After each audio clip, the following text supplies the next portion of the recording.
Nous avons derrière nous une conférence importante sur la nature des pensées, des sentiments, des intentions, d'exécution, en un mot, la nature de la conscience et son origine. Comme je l'ai écrit, la nature de l'anxiété est identique à la nature de la conscience. Parce que la conscience, c'est une continuation de l'angoisse, c'est sa forme parfaite. L'apparition de la peur comme anxiété séparait à jamais les singes animaux des singes pré-humains. Ces derniers ne sont devenus humains qu'à cause d'un phénomène étrange qui a commencé à se produire dans leur cerveau.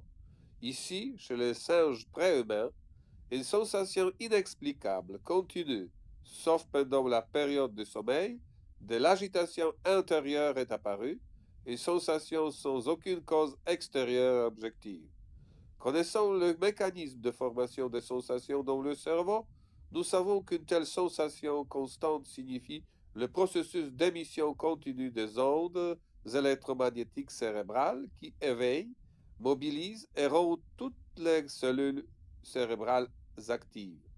En même temps, selon leur spécialisation, les cellules cérébrales réagiront à une telle émission continue d'ondes cérébrales, provoquant une augmentation de la tension musculaire, une concentration accrue d'attention, de l'anxiété, etc. À long terme, c'est insupportable. Aussi insupportable qu'un bourdonnement régulier et monotone d'une corde émettant un son serré. Dans ce cas, vous devez pincer la corde une fois, puis une autre fois, et finalement, au lieu d'un son désagréable, une musique coulera pour plaire à votre oreille. Eh bien, le développement du cerveau vers la transition de la monotonie de l'angoisse à la richesse et la beauté des mots, des pensées, des sentiments joués par le cerveau avec sa corde électromagnétique était un tel processus. Bien sûr, ce n'est pas facile. Il a fallu même de dizaines de millions d'années au cerveau pour maîtriser l'art extrêmement difficile de telles émissions d'ondes électromagnétiques par la boîte cérébrale, de sorte que les ondes cérébrales résultantes étaient un marquage précis des mots, des sentiments, des pensées, des projets exécutifs. L'expert EEG aimerait peut-être m'instruire à ce stade que les EEG animaux et humains sont presque les mêmes. Je vais lui répondre de la manière anecdotique. Si un extraterrestre avait trouvé un cahier d'un adolescent avec les notes sur l'histoire ou les mathématiques et un cahier d'un enfant diligent de 3 ans qui aime dessiner des lignes et des signes de fantaisie, ligne par ligne, les deux entrées seraient probablement considérées par ces extraterrestres pour être des enregistrements graphique de la parole humaine. Bien sûr, il aurait tort. Il en va de même pour les humains et animaux. Il est clair que le cerveau animal, comme le cerveau humain, est une source d'ondes électromagnétiques qui peuvent être enregistrées par les appareils EEG. Mais une différence entre eux est la même comme une différence entre les cahiers d'un enfant de 3 ans et d'un enfant de 15 ans. Dans les premiers cas, les motifs ne sont pas des motifs et des signes plus ou moins fantaisistes et rien de plus. Dans le cas d'un jeune de 15 ans, nous avons des signes similaires pour l'œil non averti, mais ces signes ont déjà un sens et un contenu. Le moment viendra, si ce n'est déjà fait, où nous pourrons décoder les ondes électromagnétiques comme nous avons autrefois déchiffré les anciens hiéroglyphes égyptiens et nous lirons les jets comme un livre. Les jets animal n'a aucun sens autre que l'enregistrement des ondes électromagnétiques émises par un cerveau électromagnétiquement actif. Parce que le cerveau vivant d'un animal émet des ondes électromagnétiques pour un nombre infini de raisons, sauf une. Il ne peut pas émettre une telle onde électromagnétique qui pourrait coder la signification d'un mot ou de tout autre symbole primaire. Seul le cerveau humain peut émettre des ondes électromagnétiques de cette manière. Probablement, beaucoup de gens seront intéressés par la question Pourquoi le cerveau humain émet des ondes électromagnétiques en plus de circonstances neurophysiologiques, également afin de décoder des concepts et des symboles? Et le cerveau animal émet des ondes électromagnétiques, mais uniquement en raison de l'activité cérébrale neurophysiologique qui n'a pas de signification symbolique. La réponse est l'anxiété. L'homme n'apparaît jamais avec l'émission des ondes cérébrales, dont l'homme n'apparaîtrait jamais avec l'émission des ondes cérébrales codant les mots, les pensées, tous les symboles primaires sont l'émission cérébrale électromagnétique primitive des singes primaires qui a pris depuis lors sur tout le cerveau pour tout le temps et dure constamment pendant l'éveil, se fanant uniquement pendant le sommeil. Ce fut la première ligne mélodique, simple et monotone, qui donna naissance à la mélodie infiniment riche de la pensée humaine. Il suffisait maintenant de former consciemment cette ligne pour qu'elle devienne une sculpture électromagnétique d'un nombre infini de concepts symboliques. Contrairement aux croyances existant dans les neurosciences, ces concepts symboliques ne sont stockés dans aucune structure cellulaire, aucune protéine dans les neurones. Ces concepts sont façonnés au sens électromagnétique.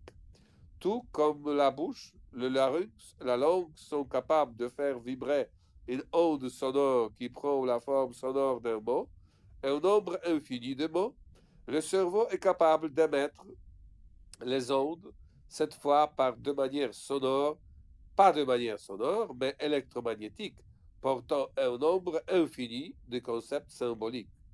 Bien sûr, il est extrêmement intéressant de se demander comment le cerveau humain a eu une idée qu'aucun autre animal de la nature n'a inventée pour faire des émissions électromagnétiques du cerveau, étant jusqu'à présent un écho à peine chaotique des processus physiologiques de l'infini de neurones, et un cœur harmonieux chantant des ondes électromagnétiques qui ont une signification strictement codée. Et je sais comment cela s'est passé parce que ce qui s'est passé il y a des dizaines de millions d'années se produit encore aujourd'hui et nous pouvons l'observer et le décrire de près. C'est comment où le cerveau dans son ensemble est utilisé pour la première fois pour générer une onde électromagnétique portant une signification symbolique codée et vécue par presque tous les êtres humains au tout début de notre vie. Cela se produit déjà dans la petite enfance, lorsqu'un enfant de 3 4 mois, pour la première fois dans la vie, ouvre consciemment et intentionnellement la bouche pour ne pas manger, mais pour parler à soi-même et non à un soignant avec l'aide d'un roucoulement apparemment maladroit.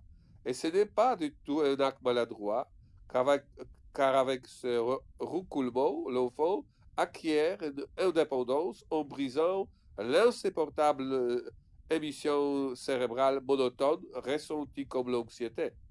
Si un tel nourrisson était connecté à un enregistreur EEG, nous remarquerions comment les ondes alpha, qui sont un enregistrement de la forme moderne de l'anxiété, commencent à accélérer en fréquence et à augmenter en amplitude, se transformant en ondes bêta, c'est-à-dire en ondes qui sont les enregistrements de l'activité symbolique d'émission cérébrale.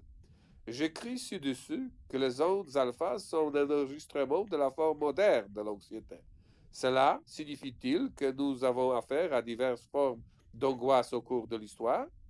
Très probablement pour nous le faisons, car si l'activité symbolique du cerveau subit un développement constant au cours de l'évolution et un avancement toujours plus grand, c'est de cela qu'il s'agit. Alors l'angoisse de l'homme primitif doit être différente, c'est-à-dire l'angoisse qui cohabite avec la peine activité symbolique résiduelle du cerveau, comparée à l'angoisse de l'homme moderne, dont l'angoisse cohabite avec l'activité symbolique incroyablement riche et presque incessante du cerveau. L'anxiété et l'activité symbolique sont les résultats des mêmes émissions d'ondes électromagnétiques cérébrales, donc nécessairement, elles interagissent l'une avec l'autre. Par conséquent, les ondes alpha ne sont pas un enregistrement de l'angoisse primitive et pure que nous aurions pu enregistrer il y a 20 millions d'années chez les singes préshumains, s'il y avait une telle possibilité à l'époque. On sait cependant que les ondes alpha sont le plus étroitement liées au phénomène des émissions d'ondes cérébrales d'anxiété.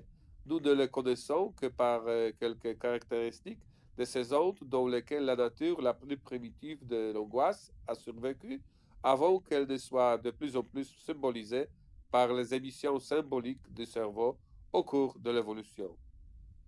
De quelles caractéristiques pouvons-nous conclure que ce sont des ondes alpha qui sont les plus proches de l'anxiété comme sa représentation graphique?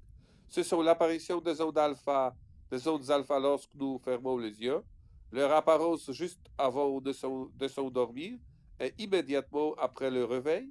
Comme nous pouvons le voir, ce sont des moments courts où l'activité symbolique du cerveau n'est plus active et lors nous avons affaire à l'enregistrement de la forme la plus pure de l'angoisse. Cependant, ces moments sont plus courts que nous pourrions l'imaginer, fraction de seconde. Car alors, alors que chez les singes préshumains, la forme dominante de l'activité cérébrale était l'émission d'anxiété. Chez l'homme moderne, l'activité symbolique du cerveau dominait l'activité anxieuse. Par conséquent, il est justifié de déclarer que dans les conditions normales, une pure anxiété dont l'enregistrement est léger est très rare et seulement par épisode de seconde. La mutation anxieuse des premiers grands singes était basée sur l'apparition d'une nouvelle modulation constante de l'émission électromagnétique des cellules nerveuses cérébrales alpha-protowaves. Pendant ce temps, la gamme des ondes bêta est l'état le plus courant de l'esprit de l'homme moderne. Nous nous concentrons ensuite sur la réception de stimuli externes avec les 5 sens. Mais les ondes bêta se produisent principalement lors de la réflexion et de la communication verbale. Fait intéressant, notre cerveau émet également les ondes bêta lorsque nous ressentons les émotions comme joie et colère. Cela confirme ma thèse sur la nature évolutive commune de l'anxiété, des émotions et de la conscience. On peut donc conclure que l'émission d'angoisse cérébrale, grâce à la découverte déjà par les tout petits enfants du rôle anti-anxiété de l'activité symbolique, se transforme largement en émission cérébrale de conscience avec tout ce que la conscience signifie, c'est-à-dire pensée, mots, sentiments. Chez les animaux, il n'y a pas eu une telle évolution des émissions électromagnétiques cérébrales, car la première étape de cette évolution des émissions cérébrales sous la forme de l'émission cérébrale électromagnétique d'anxiété permanente que nous avons chez les humains n'existait pas. Chez les animaux, les cerveaux présentent des émissions d'ondes électromagnétiques, mais ces émissions ne sont qu'un écho des processus électromagnétiques qui se déroulent dans différentes parties du cerveau. Bien sûr, chez l'homme, ces processus ont également lieu et leur écho dépasse également la boîte cérébrale sous la forme d'ondes électromagnétiques. Mais chez l'homme, cet écho se superpose à l'émission constante d'ondes d'anxiété du cerveau dans son ensemble pendant la période de veille. Ainsi, les jets des animaux évolutivement supérieurs représentent simplement l'activité électromagnétique des structures cérébrales. Chez l'homme, les jets montrent, en plus de l'activité électromagnétique de toutes les structures cérébrales séparément, l'activité du cerveau dans son ensemble. Et cette activité est l'activité d'anxiété pendant la période de veille, dans sa forme la plus pure, reconnaissable dans les jets comme les ondes alpha. Et l'activité symbolique, onde accélérant par rapport aux ondes alpha, c'est-à-dire les ondes bêta et gamma. Il existe de belles preuves que l'activité symbolique et l'activité d'anxiété dans le cerveau ne sont pas le résultat de l'activité électromagnétique de certaines structures cérébrales responsables de la pensée, des sentiments ou de la formation des mots, mais l'effet de l'émission d'ondes électromagnétiques du cerveau dans son ensemble. Chacun de nous sait très bien qu'il est impossible de penser ou de ressentir en parallèle. En d'autres termes, il est impossible de penser ne serait-ce qu'à deux concepts à la fois, sans parler de la possibilité d'une pensée ou d'un sentiment parallèle au temps. Tout le monde sait que le discours parallèle est impossible pour le cerveau humain. Ce phénomène est couramment utilisé par exemple dans les techniques hypnotiques, sachant que le cerveau humain est incapable de développer deux pensées en même temps. L'hypnotiseur propose à la personne hypnotisée des mots qui ne sont pas liés les uns aux autres. Comme il s'agit d'une tâche impossible pour le cerveau, notre cerveau s'arrête simplement un instant, incapable de décider lesquels de chemins suggérés choisir. Parce qu'un seul peut être suivi. Notre cerveau est monothématique.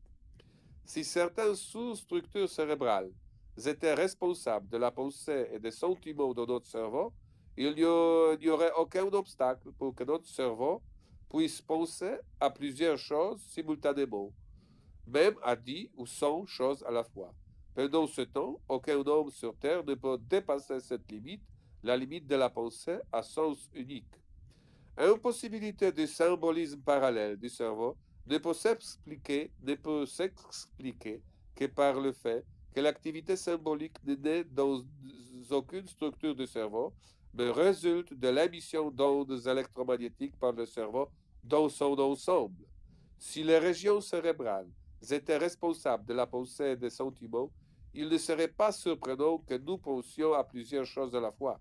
Plus, ensuite, nous pourrions même éprouver des sentiments complètement contradictoires, tels que la tristesse et la joie. Et ce n'est pas possible. Et une telle impossibilité serait inexplicable s'il y avait des ensembles de neurones spécialisés dans la pensée et les sentiments. Il n'y aurait aucune raison pour que ces équipes de cellules spécialisées dans la pensée ou les sentiments soient plus d'une personne, soit d'une dans le cerveau. Pour que ces équipes de cellules spécialisées dans la pensée ou le sentiment soient plus d'une dans le cerveau.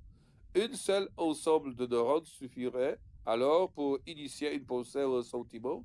Ainsi, notre cerveau serait capable de conduire simultanément des millions, voire des milliards d'opérations de pensée indépendantes. Pendant ce temps, étonnamment, le cerveau humain, si admiré pour ses capacités extraordinaires, n'est capable de réaliser qu'une seule opération mentale à la fois. C'est une observation si simple et banale qu'il est surprenant que jusqu'à présent, jusqu'à ce qu'elle apparaisse dans cet ouvrage, elle n'ait pas été remarquée et n'ait pas donné au monde de la science l'occasion de tirer les conséquences scientifiques d'une telle observation. Mais ce n'est pas la première fois que la science néglige ce qui est le plus évident. Et il n'y a qu'une seule conséquence de cette observation du fonctionnement monorail du cerveau humain. Penser et ressentir sont deux fonctions de tous les cerveaux.